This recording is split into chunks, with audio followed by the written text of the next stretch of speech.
eu pensava assim, eu já li a Bíblia mais de 7 vezes de capa a capa, já estudei, tive a oportunidade de estudar fora também. Como que eu não via a questão do sábado? Como que eu não enxergava? E aí foi muito difícil, por causa do preconceito, e aí eu cheguei numa conclusão, bem, eu vou guardar o sábado, só que eu vou guardar aqui mesmo na minha igreja. Não preciso ser adventista para guardar o sábado. E comecei a tentar guardar o sábado ali, o Luiz me ajudando, me mostrando, me ensinando. Aí os livros eu já não queimava mais, comecei a ler, a devorar. Aí na escola bíblica dominical comecei a ensinar sobre o sábado, que já foi um choque com a igreja, porque o conselho da minha igreja me chamou e disse, pastor, o que está acontecendo? A gente está percebendo aí que o senhor está meio confundindo a questão doutrinária. E aí me chamaram a atenção e eu continuei pesquisando, eu continuei buscando, né? E o Luiz fez 40 madrugadas, que é um projeto que a igreja tem, e nos 40 madrugadas ele pediu para Deus, Deus, não deixa o pastor William dormir enquanto não conhecer a verdade. Então assim, de um lado, Luiz me amando e orando, e de outro lado esse conflito de busca, de conhecimento, de ir atrás. Quando eu trouxe um DVD do pastor Luiz Gonçalves, que depois eu o conheci, né, na Associação Paulista Central, aqui em Campinas, e ele me deu de presente. E eu levei e entreguei para cada membro da minha igreja, para cada família. E aí nós fomos num encontro em Avaré, um encontro da Igreja Adventista. E nesse encontro... Nós, quem você diz? Você? Eu e a minha liderança. Você e a sua liderança. Porque essa verdade eu não queria só para mim. Eu queria para todos. No momento que eu descobri que o sábado era o dia do Senhor e deveria ser guardado, é como eu disse, eu não pensava em ser adventista. Eu queria guardar a verdade bíblica com aquele povo que eu amava. Alguns eu havia batizado, feito casamento, apresentado filho. Então eu queria estar ali com eles e queria a salvação deles. Então não era simplesmente para mim. Como pastor deles, eu queria que eles também conhecessem. E aí depois que eu entreguei isso para cada um, que aí o conselho me chamou novamente e disse, pastor, desse jeito não dá. E eu tive que abrir a Bíblia com o conselho e dizer assim, está aqui, me mostra o que seja contrário. E aí eles disseram, não tem como mais. Aí eu percebi que seria impossível eu continuar sendo pastor da minha denominação e guardando o sábado lá. E aí eu tive que tomar a decisão. A minha esposa saiu chorando, porque a gente estava muito certo daquilo que a gente estava crendo. Era muito verdadeiro para nós, era muito belo, era muito lindo. Então não tinha como a gente se calar, não tinha como mais a gente fechar os olhos. Foram 2 anos e 3 meses buscando todas as objeções, lendo todos os livros contra e a favor. E nós chegamos a uma conclusão, o sábado é o dia do Senhor. E a segunda conclusão qual que foi? A igreja adventista é a igreja de Deus. Então você falar isso para suas ovelhas, para as pessoas que te amam, para minha mãe, para minha avó. Sim. Então isso foi o mais difícil. Então, mas Deus foi trabalhando conosco e quando nós tomamos essa decisão, as pessoas já viam o brilho nos nossos olhos. Então já não tinha mais como nos calar. A igreja já estava muito forte dentro de nós. E chegou o momento que eu falei para minha esposa, eu vou pregar sobre a guarda do sábado na minha igreja. Olha! E com certeza Deus vai prover para nós o que nós vamos precisar daqui para frente. E aí foi no dia 7 de dezembro de 2002 que eu preguei sobre a guarda do sábado dentro da igreja luterana. Gente! Com mais ou menos umas 600 pessoas presentes. E aquilo foi assim, eu preguei sobre Isaías 56, dos versos 1 a 7, onde diz que o sábado não foi dado somente para o povo judeu.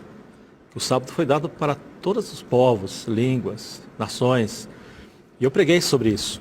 E falei na igreja claramente, falei assim, eu disse, e a partir de hoje, nós, como família pastoral, nós vamos começar a guardar o sábado.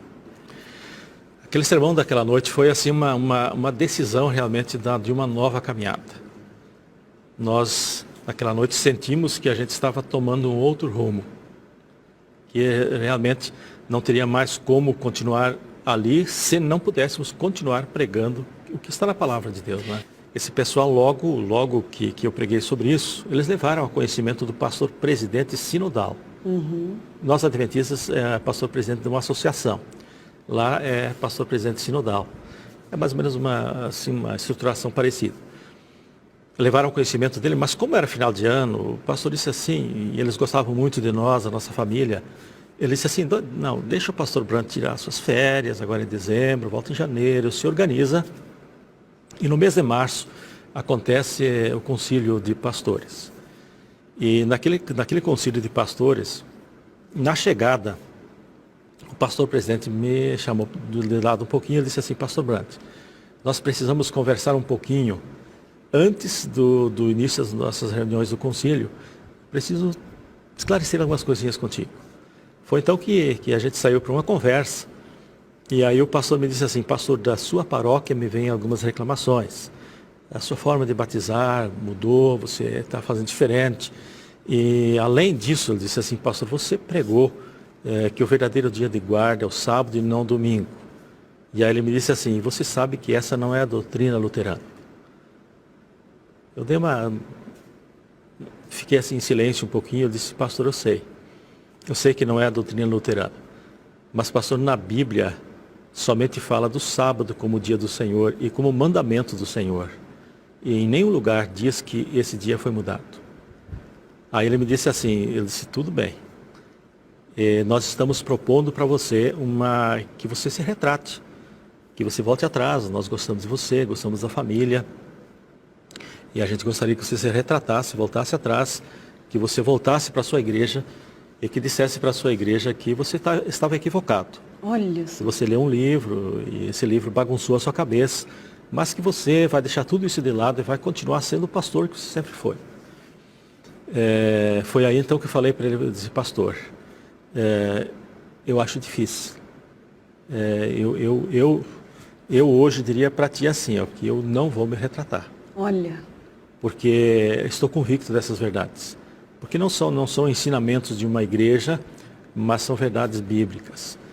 E aí ele me disse assim, e você está disposto a pagar o preço?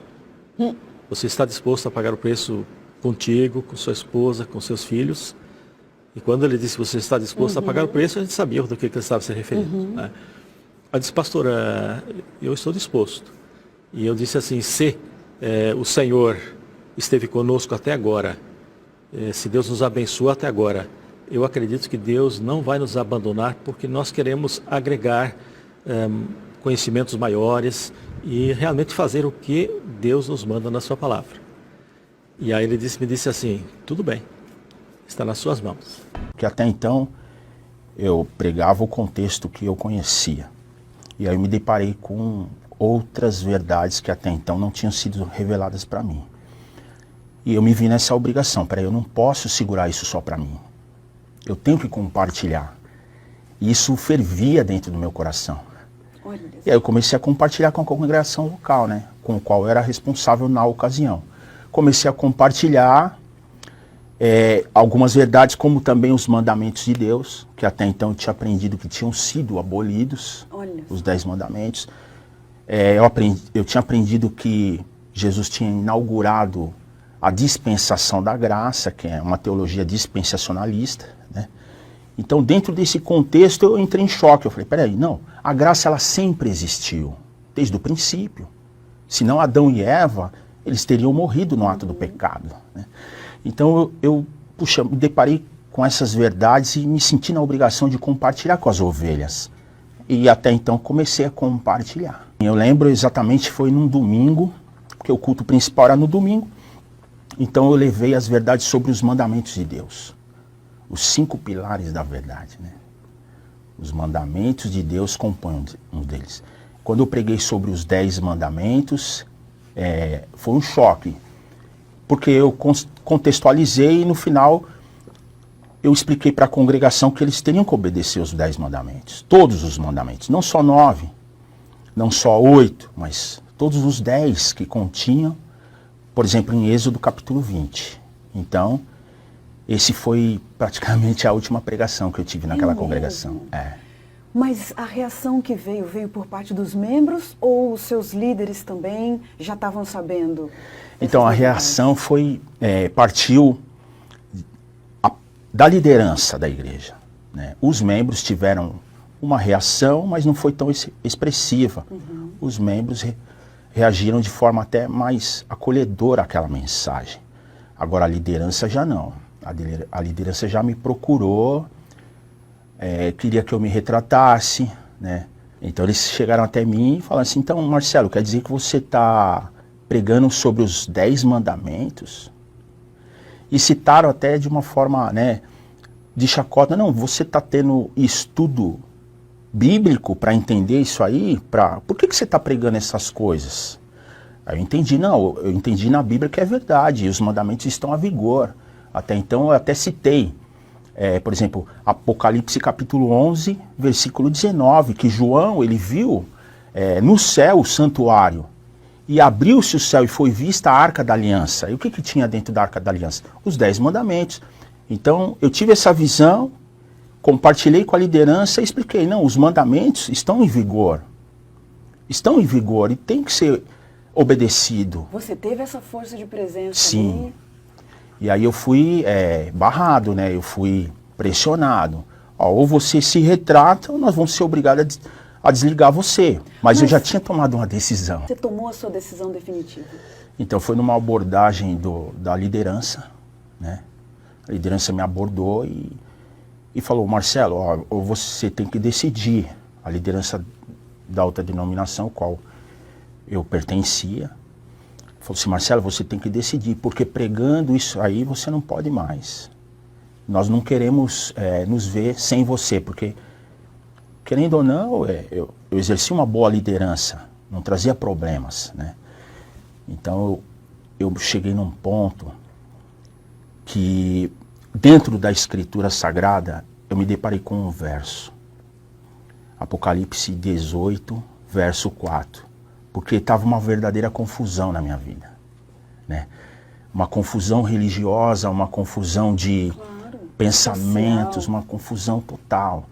E nesse versículo, Deus convida a sair daquela confusão, né? Deus, ele faz um convite para a humanidade, mas aquele convite foi pessoal para mim. Quando eu me deparei com esse verso, mesmo em choque com a liderança, eu decidi abraçar, então, todas as verdades que até então eu não conhecia. Eu decidi abraçar, né? Estava tendo conhecimento e abracei todas as verdades. Olha Abandonei tudo. Eu tenho que tomar uma decisão porque agora eu sei. Eu não posso me acovardar em pregar o Evangelho de Cristo na totalidade. Então, agora que sei, os membros da igreja que a mim foram dados para conduzir para os céus, precisam conhecer o Evangelho.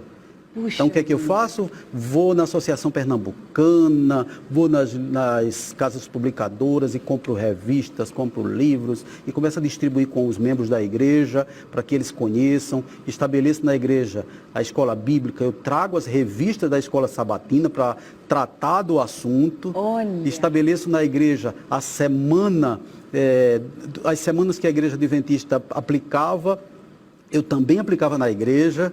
Olha, né? que Saímos da Semana corajoso. Santa, tudo assim com muito cuidado, e no lugarzinho onde aparecia a marca da igreja adventista eu cobria, porque as doses têm de ser dadas homeopáticas, né? Se fosse de uma vez, alguém podia se apavorar e ir embora. Mas você não passava pela sua mente, falar, olha, mas isso é muito arriscado. Passava. Mas olha, eu estou correndo o risco de perder aqui a minha posição, o meu cargo. Não passava isso pela sua cabeça? Passava, sim.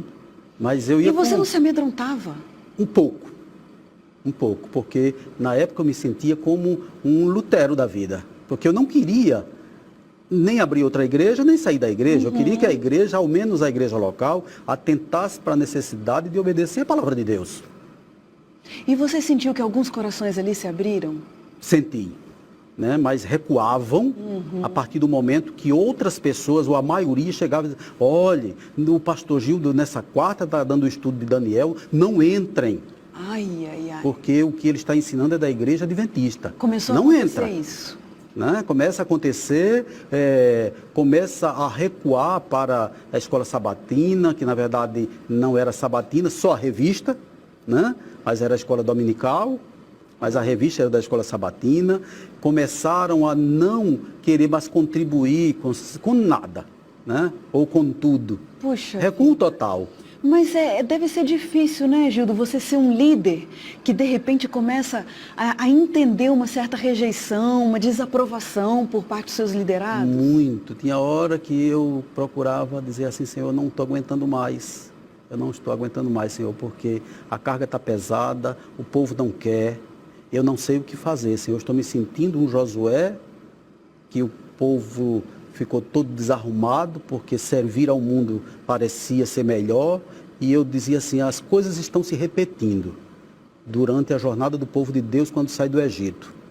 E eu não tenho mais forças para prosseguir, Senhor. Puxa vida. Passamos quase que uns 6 a 7 meses nos preparando para isto, porque eu não podia abandonar a igreja de qualquer jeito, né? Mandando uma carta dizendo, gente, eu fui. Não, eu precisava dizer à igreja para onde eu estava indo e por quê.